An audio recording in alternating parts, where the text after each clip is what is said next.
Bueno, creo que ya estamos. Hola, buenas noches a todos y a todas.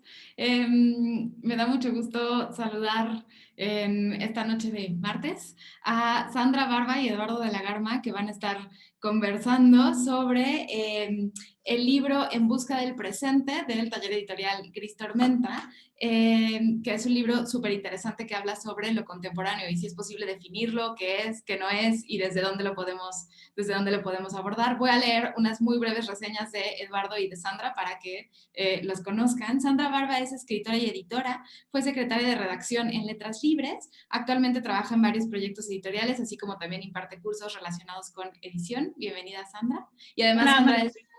Hola, bienvenida. Y además Sandra es una de las autoras de este texto, entonces está genial lo que nos pueda compartir desde su texto, pero también desde la lectura completa de la antología. Y también nos acompaña Eduardo de la Garma, que es profesor de literatura. Él escribe ensayos, edita revistas y es cofundador de la librería La Comezón, desde donde nos saluda en Querétaro, como podemos ver muy bien instalado. No, es como uno de esos backs que pone el Zoom. Un cartón, un Estoy en la cartón. cocina, estoy en la cocina. Y bueno, María José, tú te presento yo para que no te autopresentes, ¿no? ¿Cómo? Maestra, te presento yo para que no te autopresentes, ¿no? Por favor.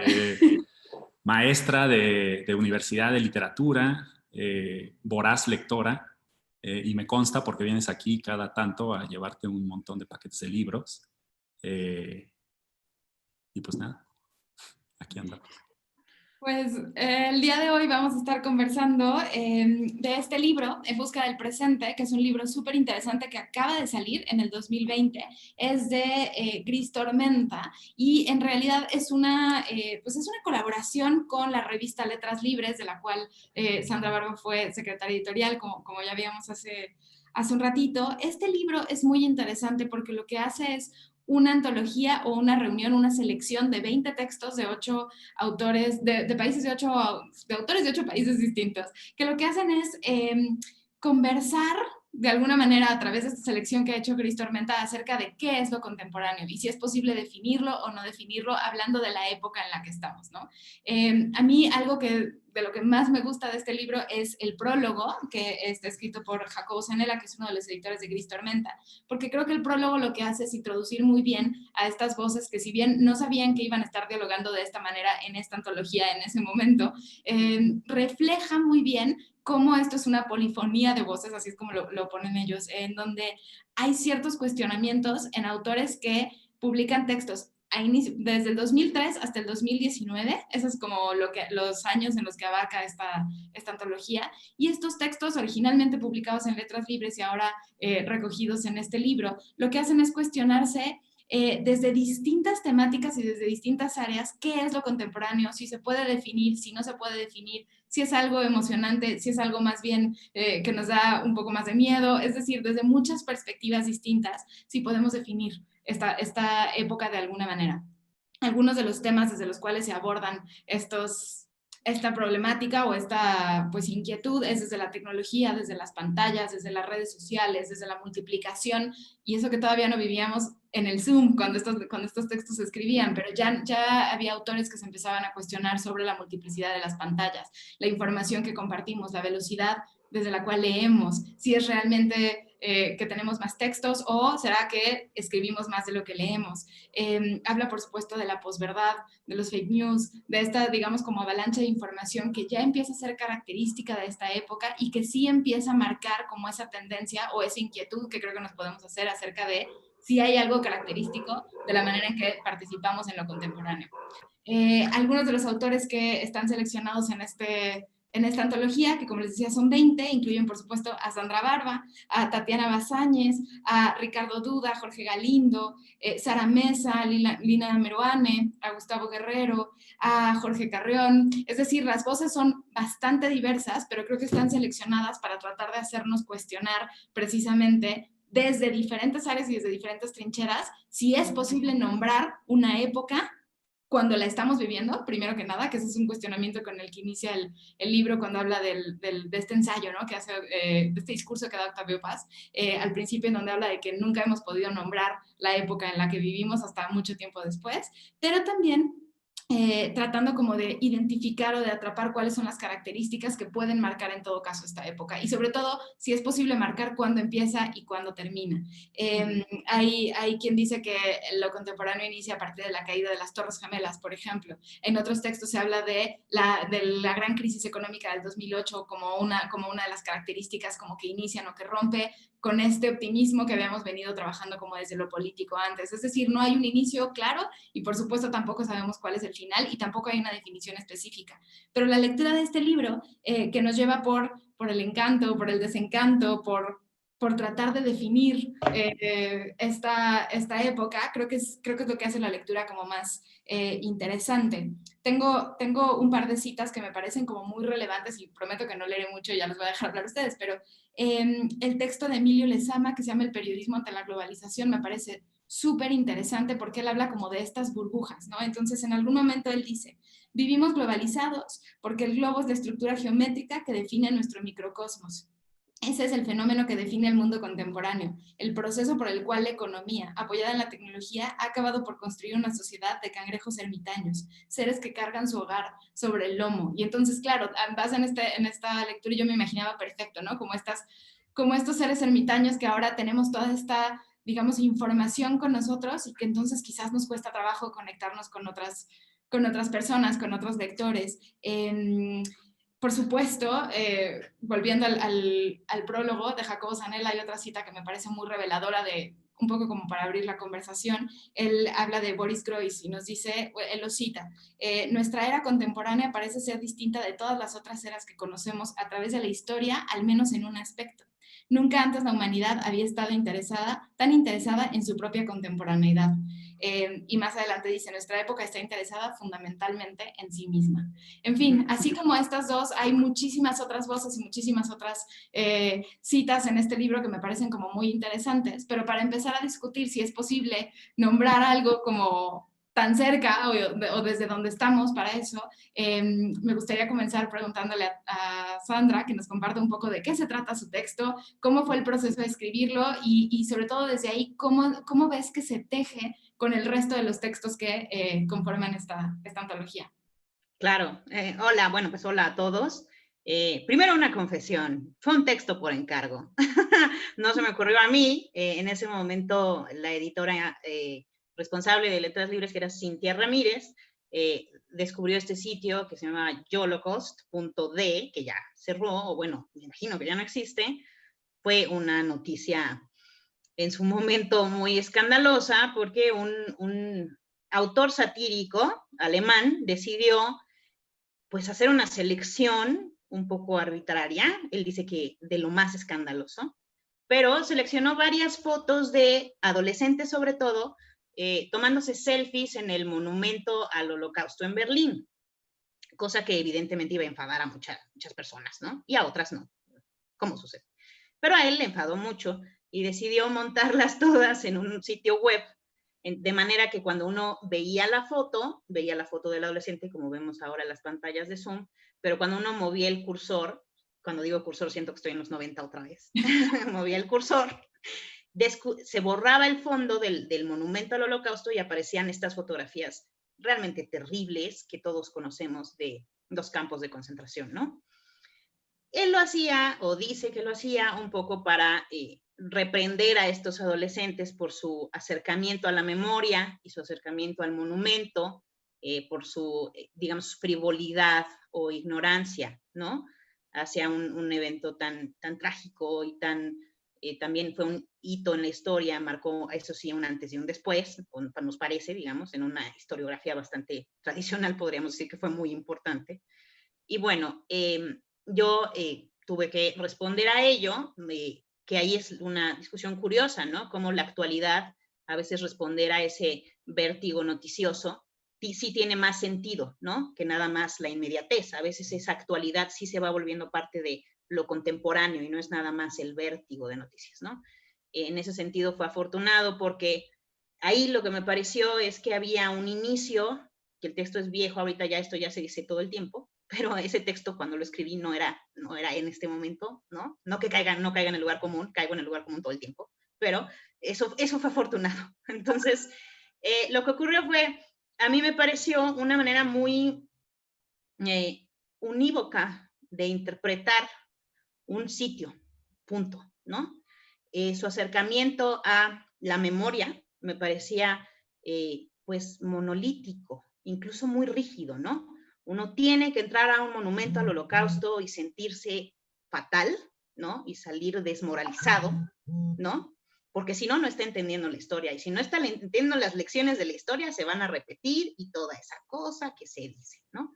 Y a mí me pareció, pues, francamente desafortunado, porque yo no creo que haya una sola manera de acercarse a la historia, sinceramente no lo creo. Tampoco creo que por tomarse uno una selfie en un monumento ya signifique que no comprende una historia como el nazismo, o que yo no creo, digamos, la atribución que él le hacía a los adolescentes, yo no la creía, ¿no? Quizá me faltaba entrevistas, que él hubiera entrevistado a los adolescentes, o que él, no sé, hubiera leído reportajes al respecto, me faltaba mi información, me parecía que saltaba muy fácilmente a la indignación, y no solo a la indignación, sino al escarnio público. Yo me he tomado selfies, no muchas, no voy a defender la selfie, pero eso no quiere decir que sea una persona frívola todo el tiempo, o que me falte empatía, ¿no? O que sea ignorante. Significa que me tomé una selfie en un momento y ya está, ¿no? Te digo, también puede significar que sí soy ignorante, pero no es, digamos que la causalidad que él le atribuía era directa, ¿no? Y a mí me parecía, pues, bastante sorprendente, ¿no? Como la reacción, ¿no? No digo, simplemente me pareció una desmesura, ¿no? Llegar a esas conclusiones que él hacía, y sobre todo se viralizó este sitio, creo que fue visitadísimo, por ahí cito cuántas personas lo visitaron cuando se empezaban a viralizar las cosas, ahora ya estamos acostumbradísimos a ese fenómeno, pero creo que en ese momento todavía no pensábamos que la viralización no es necesariamente una protesta legítima, ¿no? Ahora ya sabemos que la viralización es tramposa, ¿no? Se viraliza el escándalo también. Viralizar también es superficial en ese sentido, se le podría contestar ahorita a ese autor satírico. Lo que se viraliza es escandaloso, ¿no? Muchas veces, ¿no? No tiene mucho fondo, pues. Se viralizó y, bueno, resultó en otra cosa que ahora ya sabemos, y en ese momento no lo hablábamos tanto, que es, pues muchos de los adolescentes tuvieron unas consecuencias terribles, ¿no? Les escribían mails de odio, no nada más, ay, lo hiciste mal, acércate mejor a la historia, no, o sea, se les acercaron con ese odio, con amenazas, digamos que ya constituyen delitos, ¿no? Ya constituyen delitos en el ciberespacio. Y un poco a él no le importó y dijo, bueno, pues ya eso, lo que está fuera de mi sitio web ya no importa, eso es la gente haciendo sus cosas, ¿no? Y ni modo, yo nada más quería llamarles la atención. Entonces me parecía que era me parece ahora, releyendo el texto, que era una noticia, digamos, un poco de las primeras que ocurrían, ¿no? Que nos despertaban estas inquietudes acerca de lo contemporáneo, ¿no? ¿Cuál es nuestra responsabilidad en el ciberespacio? ¿Cuál es nuestra responsabilidad al querer viralizar algo? Cuando se viraliza algo, ¿somos responsables nosotros como los primeros publishers de esa información? ¿Hay una dimensión ética nosotros en ello o no? ¿O es la gente que nada más lo viraliza, ¿no? ¿Qué decimos también de las selfies? Les voy a ser honesta, a mí me aburre mucho pensar a las selfies como una demostración del narcisismo de la época. Me aburre mucho. Yo creo que la fotografía tiene muchos significados, ¿no? Y puedo pensar a las selfies de diferente manera. Me aburre que sea un sinónimo de ya, es narcisismo, ¿no? Creo que también hay muchas selfies también, ¿no? Entonces, y también me aburre este acercamiento a la historia en la que uno se tiene que flagelar necesariamente, y esa es la única emoción que puede expresar públicamente, ¿no? No estoy diciendo que hay que reírse del Holocausto, por supuesto que no, pero incluso ahora hemos visto películas que son más satíricas, ¿no? Por ejemplo, hay una serie de Hitler vuelve, ahora, en el 2019-18, y es más satírica, y aún así sigue siendo crítica, ¿no? Y aún así sigue explicando lo que pasó y condenando lo que pasó, pero ya no desde la misma emoción todo el tiempo, ¿no? Entonces, bueno, se volvió un texto afortunado en ese sentido, porque ahí mal que bien, yo creo que más mal que bien, pero aquí estoy en esta presentación, ni modo, pues detectamos esos problemas, ¿no? Que ahora ya están vigentísimos y que por supuesto ni idea cómo resolverlos, ¿no? Creo que algo que a mí me pasó cuando leí tu texto es que evidentemente me quedaba muy clara la parte de la indignación y de qué tan válida es la indignación y si debo de compartirla o no debo de compartirla, que creo que o sea, la indignación creo que se ha compartido, o más bien, creo que todo el mundo se ha podido indignar independientemente de la época en la que vivas, pero creo que la característica de la indignación en lo contemporáneo, si es que lo podemos llamar así, es que ahora es público. Y el hecho de que se vuelva un vehículo viralizable, esa es creo que la característica que entonces lo marcaría la diferencia de la indignación de alguien ¿no? a principios de los 2000 versus a principios del siglo XIX o del siglo XX. Y creo que otro tema súper interesante del que hablabas tú ahorita son los selfies, es decir, más allá del mero acto estético, ¿cuál es la carga? Y si eso corresponde directamente a esta época o no, ¿no? Creo que desde ahí es súper interesante eso que capturas en tu texto. Eduardo, ¿cómo lo lees tú y cómo lo lees tú en relación a los otros textos que recoge esta antología? Porque hay que decir que la antología está muy bien elegida, pero los textos son bastante distintos entre ellos. Es decir, en este caso, en el caso de Sandra, eliges o te comisionan, pero participas a partir de un hecho muy específico, un hecho noticioso, pero como decíamos al principio, la antología habla de lo contemporáneo desde el periodismo, desde la política, desde la economía, incluso como desde el rol de las universidades, es decir, lo aborda desde diferentes áreas. ¿Cómo sientes tú ese tejido? Y sobre todo también, pues un poco retomándolo a partir del texto de Sandra. ¿Cómo lo lees tú? Sí, Sandra mencionó lo unívoco y lo equívoco, ¿no? Y después obviamente no se echa flores, pero yo sí quisiera echarle nada más una, que es un texto equívoco, o sea, no es un texto que al final tenga una conclusión, está como bastante abierto, es muy inteligente en ese sentido, como que plantea más dudas, como que me dan ganas de preguntarle a Sandra, oye, ¿y tú qué piensas al final? Como que no lo dices del todo, lo dejas más abierto, es un texto equívoco en ese sentido, y eso es lo que más me gusta de este librín, ¿no? El libro pertenece como a la, y creo que es lo único bueno de estar en una librería, que tengo como los libros a la mano, como a la colección de disertaciones de Gris Tormenta, que son varias, como normalmente lo que hace Gris Tormenta es lanzar una pregunta y después reunir distintas voces para tratar de responder esa pregunta. Y es una pregunta que al final no se responde del todo, ¿no? Empezaron con la pregunta, ¿por qué escribo? Y le decían a un montón de gente, oye, pero dime por qué escribes. Y todavía si le dijeran a como un crítico, un estudioso, oye, ¿por qué escribe la gente? ¿No? Pero no eran los propios autores los que tenían que decir por qué escribían. Es decir, es imposible de responder eso, ¿no? Después tenían otra como de qué se trata la migración, de qué hablamos cuando hablamos de migración, ¿no? Y así tienen varias, y tienen esta, que es la disertación 6 o 7, que es de qué se trata el presente, ¿no?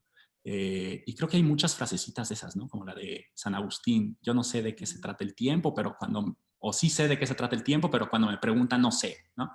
Creo que de mis favoritas hay una de Herrschenstein que dice algo así como, there is no there, no hay una I en el ahí, que es un poco idiota, ¿no? Pero como decir, pues claro, ¿no? Cuando estoy ahí ya no hay una I, hay un aquí, ¿no? Es como tratar de alcanzar el horizonte, no sé, aquí en el Bajío, ¿no? Cuando no hay montañas, y dices, ay, voy a caminar al horizonte, que nunca llegas, ¿no? O sea, siempre se te corre, ¿no?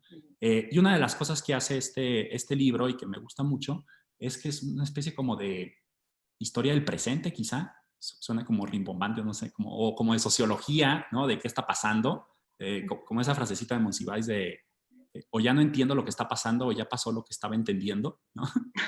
Y entonces cuando alguien se presenta así, dice, es que ya no entiendo nada, ¿no? O sea, ¿por qué se volvió viral el cacahuatazo, ¿no? ¿Qué está pasando, ¿no? O por qué la gente se está tomando selfies en unos monumentos del Holocausto y un señor lo regaña, ¿no? O sea, ¿por qué, no? La democracia liberal está en riesgo, pero ¿por qué? A ver, explíquenme eso del Brexit, ¿no? Oye, ¿de verdad en 10 años ha cambiado tanto el mundo desde el 2008 hasta el 2018? Hay un artículo ahí, ¿no? Como el Leicester es campeón de la Premier League. ¿El Leicester? ¿En qué momento, no? O sea, ¿qué es eso, no?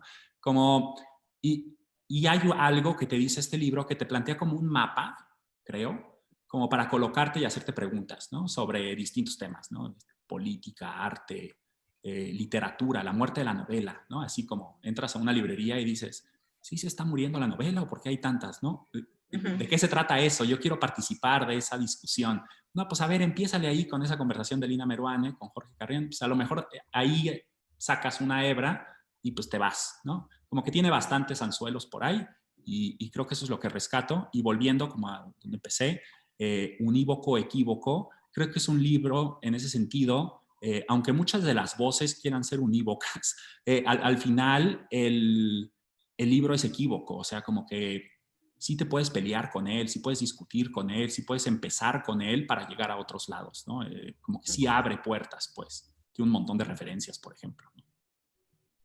Sí, coincido contigo. Creo que ese ver el libro como un mapa es una de las bondades más interesantes de este texto. Es decir, es un libro que puedes leer de inicio a fin o de manera como cronológica, o también puedes entrar desde el tema que te interesa, o puedes de pronto leer uno y quizás en un par de años leer otro. A mí algo que me interesaba saber y que se los preguntaré después a los editores es...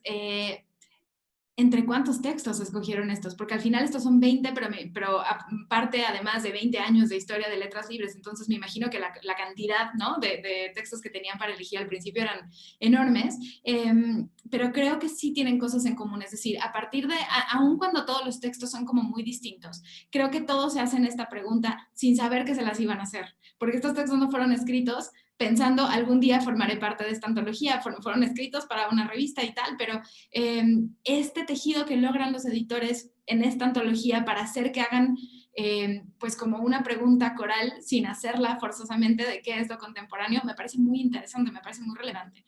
Sandra, como lectora del libro, más allá de como escritora de este texto, pero como lectora del libro, ¿cómo te sientes tú? ¿Cómo sientes que está acompañado tu texto de los otros? ¿Con cuál te quedas?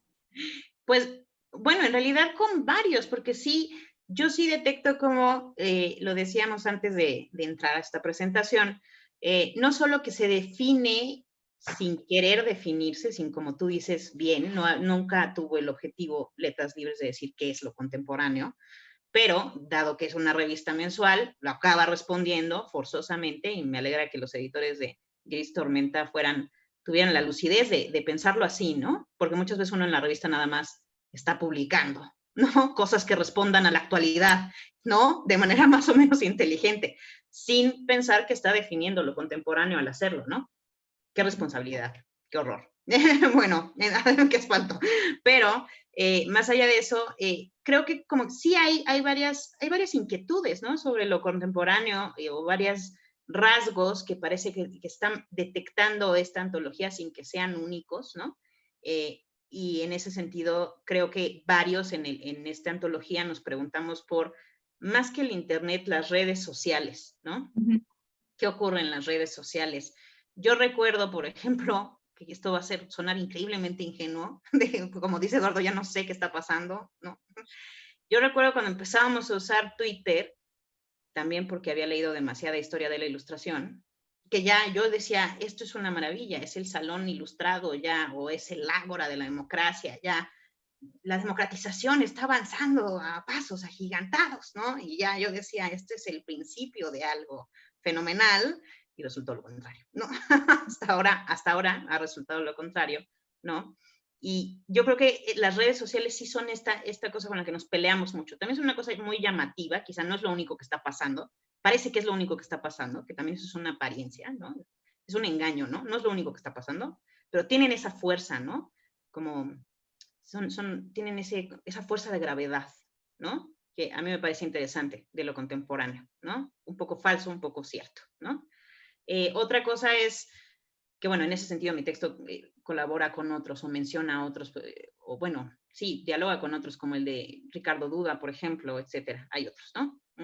Pero también yo creo que otro rasgo de lo contemporáneo que creo que fue muy importante, o es muy importante para Letras Libres, es esta ruptura del, consenso, ¿no? Probablemente nunca existió ese consenso, pero digamos que del dominio del paradigma de la democracia liberal con neoliberalismo, que en ese entonces no se le decía neoliberalismo, se le decía liberalismo económico, ¿no? Ya el neoliberalismo es peyorativo, ¿no? Que está bien, pero digamos, como tú decías, ese optimismo noventero en el 2000 cuando ganó Fox, bueno, optimismo noventero, ¿no? De la alternancia y la democracia, y ahora sí ya estamos, o sea, parecía que vivíamos en el positivismo, esto ya es magnífico, la locomotora, ¿no? ¡Wow! ¿No? Y luego todo eso sí parece a nivel mundial, y yo soy escéptica de hacer estas cosas porque me choca, pero sí creo que está cambiando, ¿no? Sí creo que ahora hay toda esa crítica a la democracia que, digamos, se hacía en la academia o entre investigadores o especialistas, es mucho más común o ahora se expresa más, ¿no? Ahora hay muchos descreídos de la democracia, del liberalismo no se diga, decirse liberal hoy en día, pues creo que en México ya más bien es sinónimo de derecha, ¿no? Y en los 90 no era. En los 90 eras liberal, estabas bien, ¿no? Eras alguien que pensaba correctamente. Y ahora ya se ha vuelto, tiene otra carga, ¿no? Otro significado. Entonces, o sea, yo sí siento un cambio de, no sé si de época, pero al menos un cambio muy fuerte, una ruptura, ¿no? Y creo que varios de los textos lo mencionan asustados, ¿no? Como, oh no, la democracia liberal, ¿no? Y la venida de los así llamados populismos, que también me choca la etiqueta tan general, porque hay populismos tan distintos que hasta la categoría es un poco engañosa, ¿no? Populismos de derecha, de izquierda, bueno, pues entonces, ¿qué es eso, no? En fin, sí detecto ese aspecto, digamos, de lo contemporáneo que sí me atrevería a decir que no es un fenómeno local, sino más global, ¿no? Eso, en las redes sociales, también el posmodernismo, al que Letras Libres reacciona siempre con mucha crítica y resistencia, también no siempre crítica, la mejor crítica, a veces solo resistencia o rechazo o espanto, ¿no? Como por esta relativización de todo, ¿no? Detecto eso, esa reacción al posmodernismo, que tampoco es tan contemporáneo, ¿no? O sea, digo, tiene ya es una tradición lo posmoderno, ¿no? Y pues también a la política de identidad, ¿no? Que eso sí parece estar muy en boga, al menos en redes sociales o en movimientos mundiales, siempre, ahora parece que se articulan mucho a partir de la identidad, ¿no? No todos, obviamente. Si uno viaja a Tecupilco, Estado de México, verá que la reforma agraria sigue siendo un problema, ¿no? Pero al menos la cobertura de noticias parece indicar que, pues sí, la identidad es uno de nuestros ejes articuladores ahora. Y qué interesante que lo digas, porque además al principio de tu comentario hablabas de Twitter. Y entonces, o sea, esta discusión que no es nueva, pero que ahora estamos teniendo en espacios como Twitter o como Instagram o redes sociales en general, creo que sí es algo característico de nuestros tiempos, ¿no? Bueno, decir nuestros tiempos también creo que es un poco como presuntuoso, pero como de esto que estamos llamando el presente o lo contemporáneo, si es que al final decidimos que así se puede llamar, ¿no? Pero quizás ese cuestionamiento que encuentras en los textos, junto con el poder que tienen estas redes, estas múltiples pantallas, que aún cuando se escribían esos textos todavía eran menos, ¿no? Y ahora son más, quién sabe. Quizás desde ahí puedas hablarnos tú, Eduardo, ¿qué piensas de esto que dices, Sandra? Sí, sí, como que yo veo como dos cosas en los textos. Primero, como una mirada, como bastante, pues bastante inteligente. Y creo que pues, todos los autores que están aquí, Isaías Berlín, ¿no? O sea, no manches, ¿no? O sea, figurón, ¿no? Todos los autores tienen unas preparaciones impresionantes y tienen unas trayectorias así, o sea, muy, son voces, son miradas como bastante entrenadas. Entonces, como que hay dos cosas en la mayoría de los textos, como estaban como articulados, que no sé si sea un tema como de edición de la revista, ¿no? Como pedir como textos de ese estilo, que primero dicen, a ver, ¿cuál es el problema? ¿Qué es lo que estoy viendo? ¿No? Y esa parte a mí me parecía como bastante, lo hacen como con unas categorías bastante claras, ¿no? Te dicen, a ver, lo que está pasando es esto, esto y esto. A ver, el problema con, no sé, Patricio Pron, el tema como de la lectura rápida, de cómo podemos sociabilizar la lectura, ¿no? Manuel Arias Maldonado, que habla sobre las redes. O sea, son problemas muy complejos, ¿no?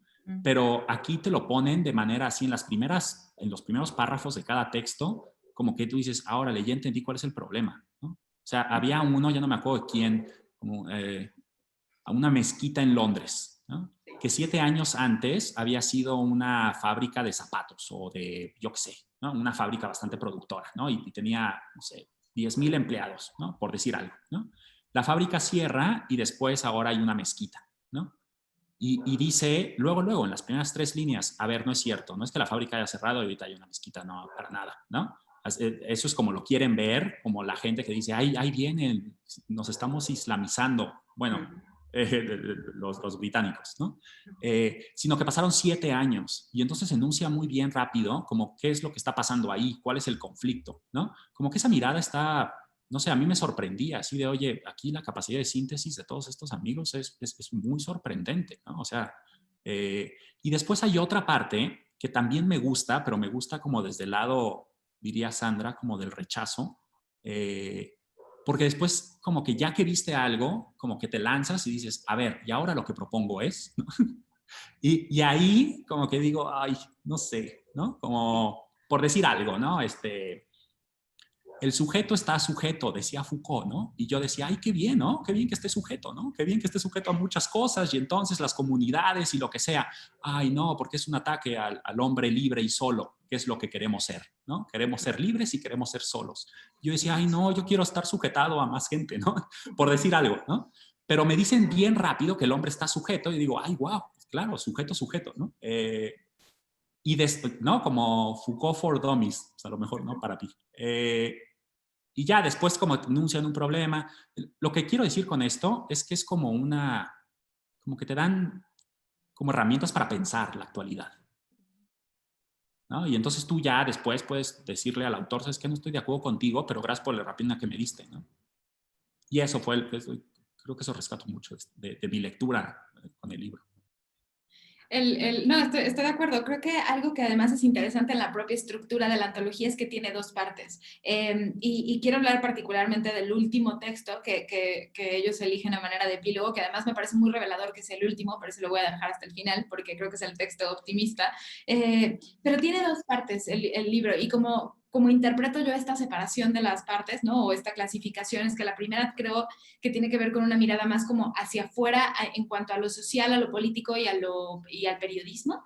Pero la segunda parte, en donde tenemos textos de Germán Sierra, una conversación que me parece súper interesante entre Lina Meruana y Jorge Carrión, otro texto de Jorge Carrión, el tuyo, Sandra, creo que hablan no solamente de lo que sucede afuera, sino también de cómo están cambiando las estéticas de cosas que conocíamos tradicionalmente. Por ejemplo, la novela, ¿no? La conversación que tienen Lina Meruana y Jorge Carrión acerca de si ha cambiado o no ha cambiado, o si realmente vale la pena que nos cuestionemos si ha cambiado un soporte. Creo que también es un ejemplo o un reflejo de lo que hemos hecho antes en otros momentos históricos al cuestionarnos los propios soportes estéticos o técnicos o artísticos, ¿no? De diferentes manifestaciones. En ese sentido creo que mi texto favorito, y está mal que yo lo diga porque estoy presentando esto, pero creo que mi texto favorito es ese, ¿no? La conversación entre Lina Meruana y Jorge Carrión, porque creo que esta selección de un texto, que además es epistolar, pues están mandando correos y tú estás leyendo los correos que se mandan, me parece muy afortunado cuando es un libro que me está haciendo preguntas todo el tiempo y que me permite entonces cuestionarme cosas junto con los autores. ¿Cuál es tu texto favorito, Sandra? Y se vale decir que el tuyo. Se vale No. decir ¿Cuál es tu texto favorito y por qué? Es decir, desde las preguntas que te hace y que te permite, como decía Lalo, digo, y no puede ser más de uno, ¿no? ¿Cuáles son con los que te quedas desde esta forma de hacernos preguntas que tiene la antología como a partir de la selección tan inteligente, para retomar la palabra también que usaba Lalo, de letras libres? Te voy a decir la verdad, a mí el prólogo me pareció una maravilla, la verdad.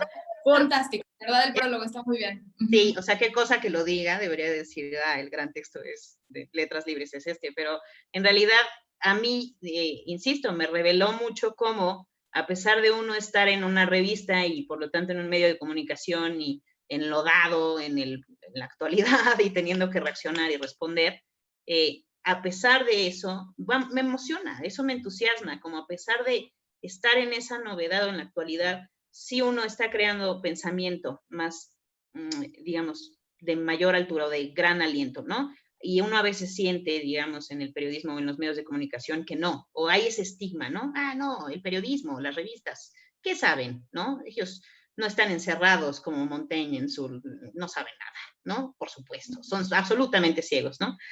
Y no, o sea, sí se puede responder desde el presente, quizás son tanteos, ¿no? O quizá a veces tomamos posturas demasiado militantes, En ese sentido, no solo la política de identidad, también Letras Libres es bastante militante, creo que ellos mismos lo admitirán, espero.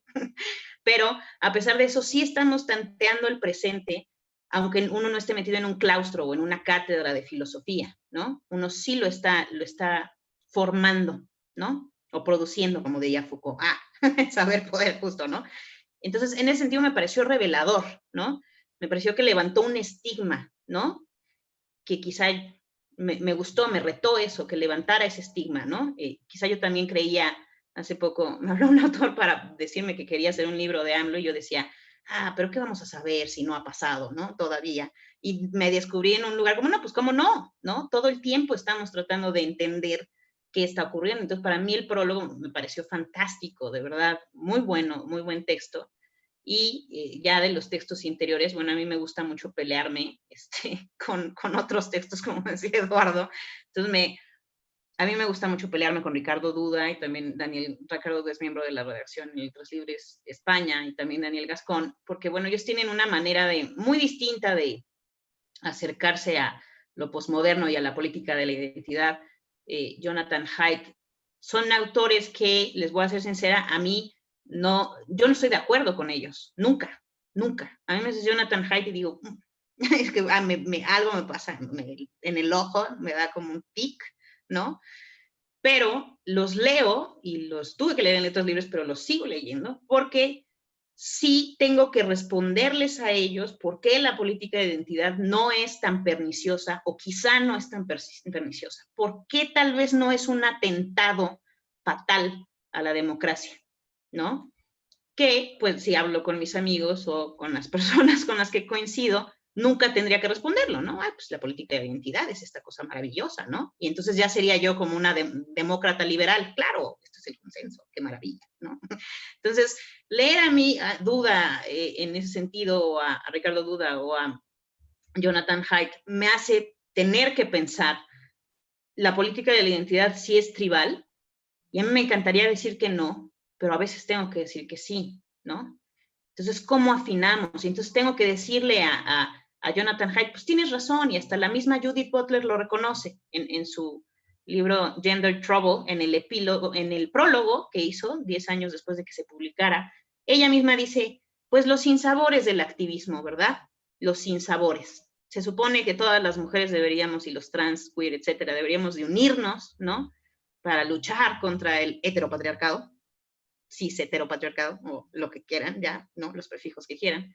Pero a la mera hora hay mucho pleito y hay mucho encono y hay tribalismo también, ¿no?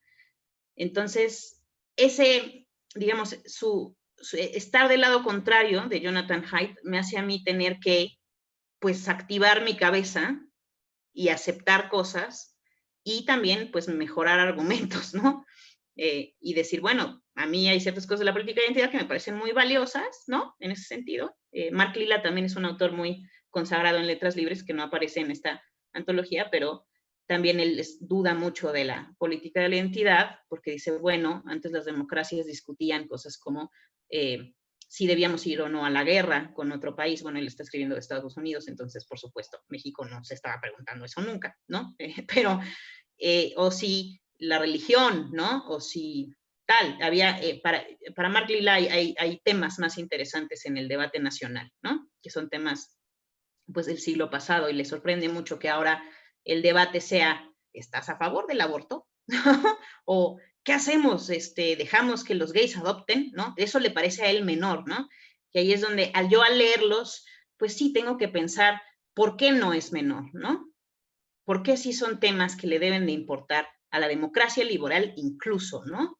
Que ahí, ay, qué horror, parece que se me formé en Letras Libres, que ahí Montaigne mismo decía, me gusta pasear por las trincheras enemigas para revisar sus argumentos, ¿no? Y a ver si aprendo algo y me defiendo mejor. Entonces, tiene ese sentido para mí estos libros, estos textos de Letras Libres. Y qué interesante que lo digas partiendo del prólogo, porque creo que lo que hace el prólogo es como irnos avisando que esto no es un libro complaciente, es decir, esto es un libro que te va a presentar un montón de opciones y un montón de preguntas, y algunas de ellas serán más cómodas y algunas de ellas serán más incómodas, pero desde ahí estamos tratando de responder a una pregunta que tal vez es imposible de responder, ¿no? Entonces me parece súper interesante esta selección que, o sea, me gusta la selección que haces. Creo que mientras hablabas, recordaba directamente esta cita del prólogo que dice: el tiempo presente es siempre un tiempo abierto hacia el futuro.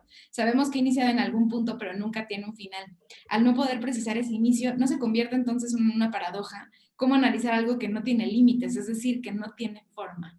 Y creo que eso es un poco la posibilidad, pero también la imposibilidad que nos plantea esta antología, ¿no? Y entonces el hecho de presentar estas voces tan diversas puede generar este inicio de cuestionamientos o continuarlos.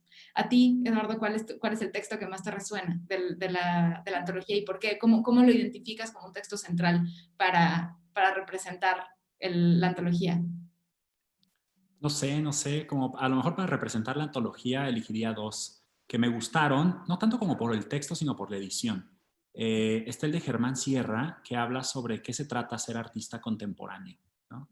Y entonces hace una gran distinción, bueno, o explica que hay una diferencia entre el realismo y el materialismo, ¿no?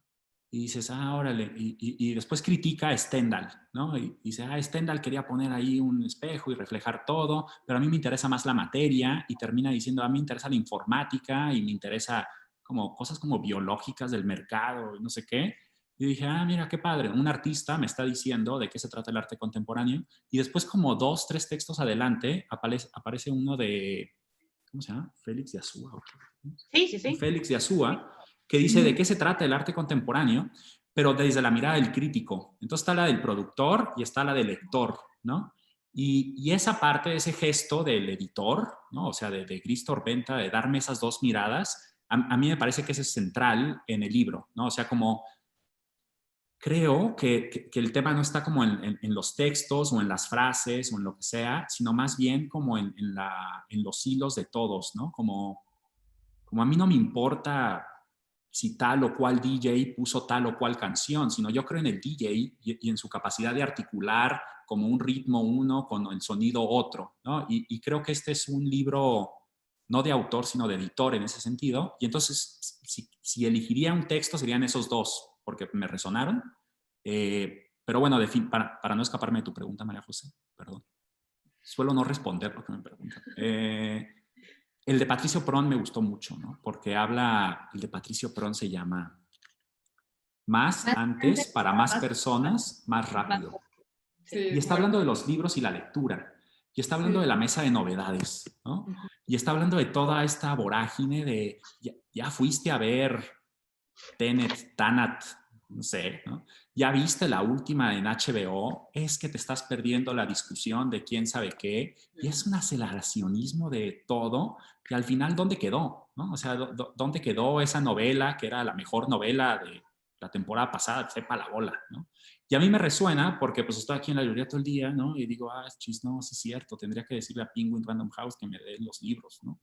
Que no me quiere dar, ¿no? Necesitaría hacer ese tipo de librería, ¿no? Y en eso me acuerdo de mis amigos en la Murciélaga y digo, no, pues es que ellos tienen la razón, o sea, pura momia, puro vejestorio, pura cosa que es de antes, ¿no? O sea, como que el libro se descomponga y ya después lo vendo, como que eso me resuena. Y Patricio Prón termina ese artículo con una frasecita de Gabriel Said que me gusta mucho, que el tema no es leer, sino cómo se anda después de leer, ¿no? Como, a mí qué me importa qué leíste, ¿no? Si lo leíste rápido, si lo leíste lento, si leíste Harry Potter, si leíste En busca del presente, como si fueran antagonistas.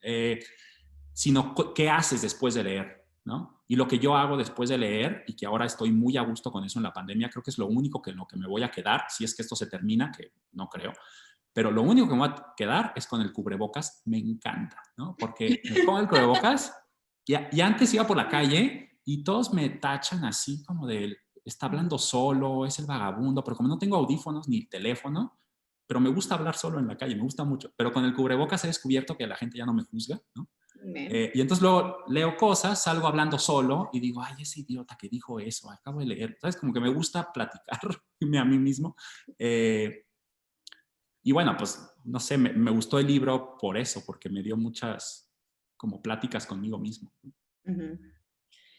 algo que ya nos empiezan a hacer preguntas y se las voy a empezar a compartir a ustedes para que las podamos aquí responder, pero además me gusta mucho la primera que nos mandan porque, o sea, les juro que es la pregunta que les iba a hacer yo a continuación, que tiene que ver con algo que a mí me pasó todo el rato cuando leí el texto y me imagino que ustedes también, les apuesto que les pasó lo mismo, que es que yo no podía dejar de pensar en la pandemia, es decir, leía esta selección que me parece que lo mejor del texto es o sea, la forma en la que está antologada, ¿no? O sea, me parece que el trabajo de los editores es fantástico.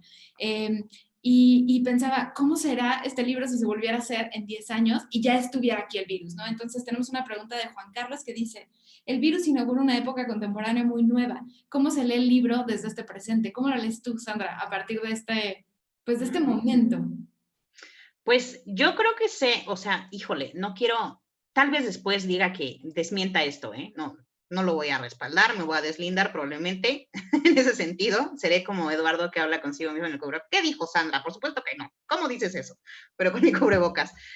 Yo también lo estaba leyendo y sentía, bueno, hay ciertas cosas que siento que se han acelerado, intensificado ahora en la pandemia o en mi pandemia o en lo que mi grupo social entiende por pandemia, porque yo entiendo que no todo el mundo está confinado, no todo el mundo cree en el virus también, ¿no? Etcétera. Pero para mí ciertas cosas se han intensificado, ¿no? Como este convivio con lo virtual, con las pantallas, a mí me ha impresionado, se los digo sinceramente, me ha impresionado mucho, ¿no?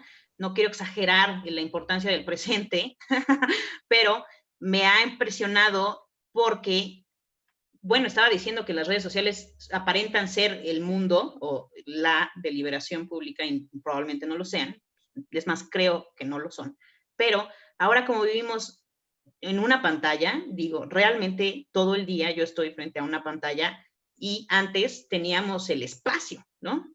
Salíamos de casa, íbamos en metro o en carro, en lo que sea, y había estos espacios que recorríamos, que servían de intermedio entre una cosa y otra, ¿no? Llegábamos al trabajo, ibas luego a la fondita a comer con tu amigo y era maravilloso, extraño las fondas, ¿no? Volvías y luego otra vez volvías a tu casa. Digamos que había diferentes espacios e intermedios entre esos espacios, ¿saben? Y yo extraño realmente eso, ¿no? A mí este rollo de, pues sí, este temor, digamos, un poco a las redes sociales o al internet, o qué significa esto, creo que para mí se ha intensificado, ¿no? Ahora yo ya lo veo con más sospecha. Se los digo sinceramente, como quizá me vuelva tradicionalista y diga, no, necesitamos esos espacios y los intermedios. Creo que se ha intensificado mucho eso para mí, ¿no? ¿Y no te pasó que leyendo el libro o leyendo el texto, porque creo que el libro se hace todo el rato una pregunta que es, ¿cuándo empieza lo contemporáneo? ¿Desde cuándo podemos decir, a partir de hoy, esto ya es la época contemporánea? ¿Qué te hace pensar eso con el virus? Es decir, ¿crees que si volviéramos a hacerle esta pregunta a estos autores, a estos mismos autores que ya están seleccionados con el virus, cambiarían sus enfoques? No lo sé. Yo creo que el mío sí, debo ser sincera, ¿no? Porque también hay una pregunta en lo contemporáneo que a mí me importa en este momento contemporáneo, porque siempre lo contemporáneo es el presente, pero en este presente, digamos que siempre se relativiza y dice, bueno, tal vez este no sea el fin de la civilización o el fin del mundo, porque cada época dice que es el fin del mundo y resulta que aquí seguimos, ¿no? Pero el otro día leía un libro que bastante escandaloso, pero por eso mismo, ¿no? Por el morbo, que se llama Notas de un Apocalipsis, que decía, bueno, tal vez es que esta vez sí sea el fin final del mundo, ¿no? El cambio climático, como lo vemos, no parece ser nada más, bueno, guerras de religión, ¿no? O ese tipo o sea, este es un fenómeno global, ¿no? Que tiene una cantidad de efectos y ramificaciones abrumadora, que no parece ser algo que podamos detener, ¿no? O sea, a mí me parece que un aspecto muy importante de este momento que el virus ha demostrado, porque el virus también viene de precisamente la globalización, del cambio climático, de cómo nos relacionamos con la naturaleza, desgraciadamente, ¿no? En esta sobreproducción. A mí me parece que yo sí quiero preguntarme, sin pensar que soy ingenua por ello, si realmente hay un futuro, o cómo será ese futuro, ¿no? Lo del cambio climático a mí me tiene realmente asustada y no quiero sonar alarmista. No, a mí Y también, el ¿eh? virus Totalmente.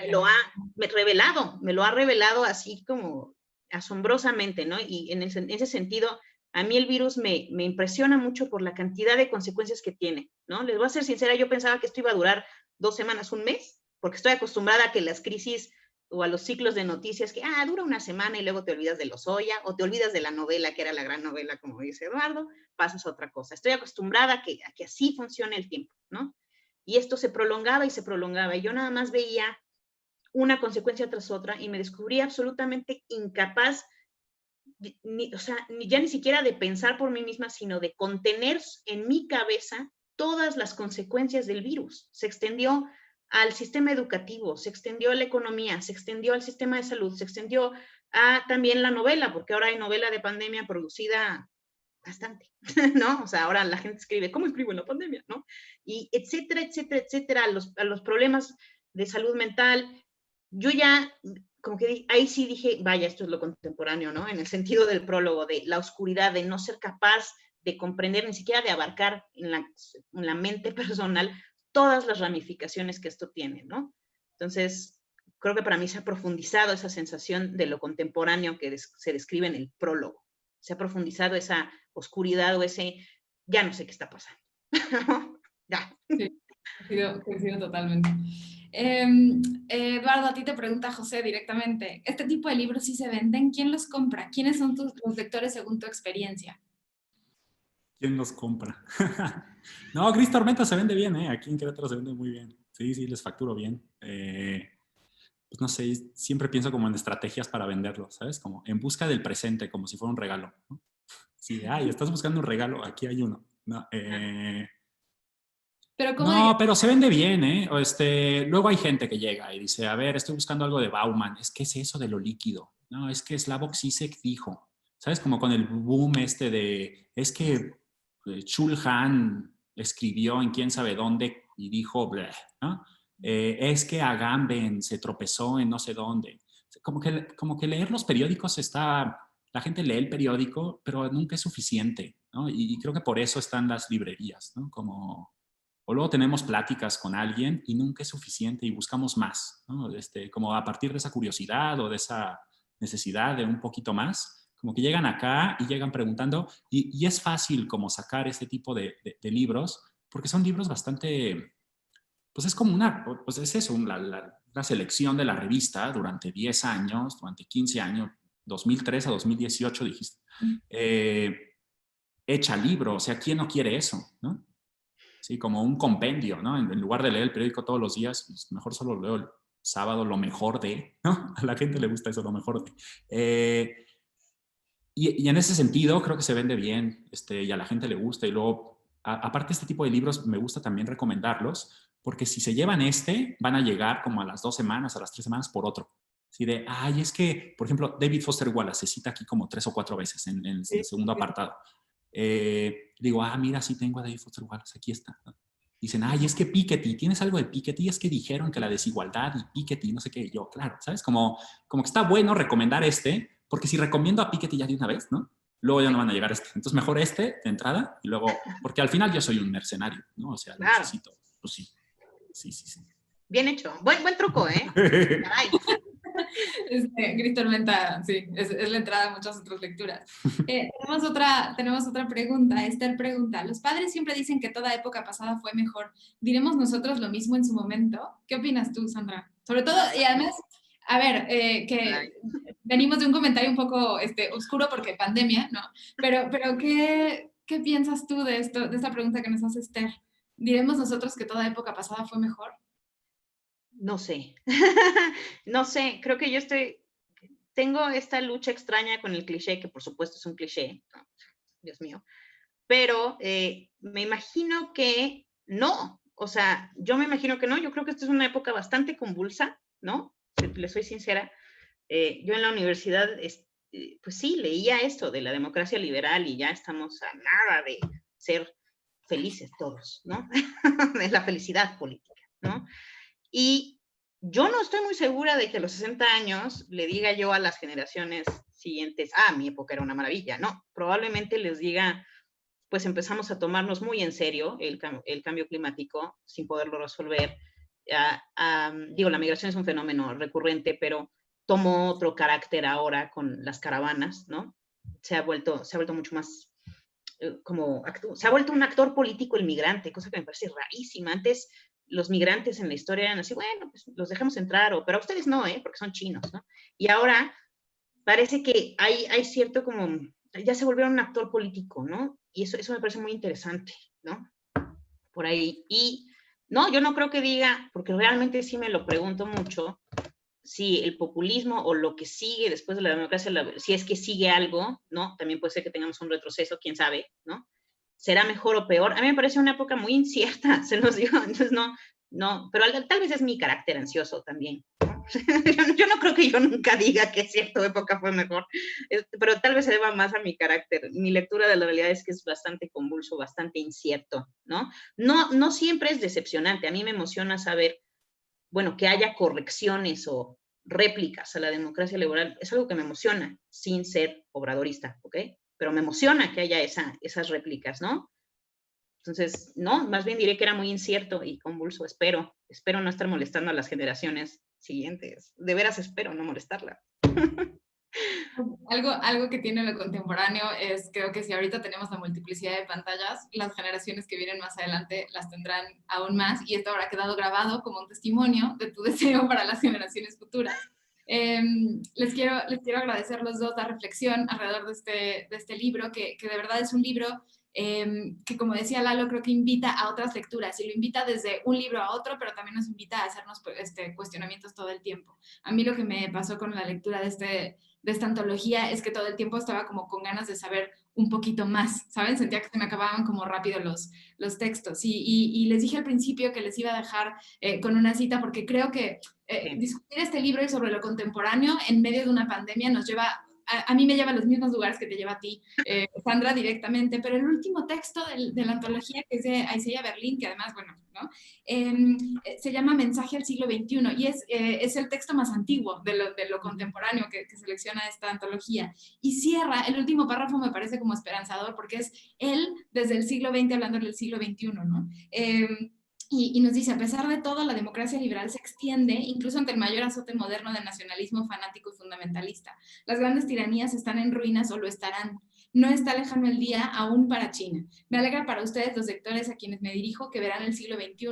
Creo que solo puede ser un tiempo mejor para la humanidad que mi terrible siglo XX. Quiero felicitarlos por su buena suerte. Y así es como cierra el libro, que creo que al final lo que hace es, desde el pasado, decirnos que vienen tiempos mejores, y no sé si eso es lo contemporáneo o si nos lo vamos a seguir preguntando, pero creo que este libro nos ofrece la oportunidad de hacernos la pregunta, y creo que eso es súper valioso. Es también importante que sepan que si lo quieren comprar, está disponible en gristormenta.com o en la feria o en La Comezón, si están en Querétaro, y pues así seguir la conversación acerca de qué es lo contemporáneo, si se puede definir, si valdrá la pena hacerlo ahora, si lo podemos ver o no, pero creo que sus aportes serán súper interesantes para empezarlo a pensar. Muchas gracias. Muchas gracias, María José. Excelentes gracias, María preguntas. José. Muchas gracias a Gris Tormenta por este libro. Muchas gracias. Gracias, Gris Tormenta. Saludotes. Bye.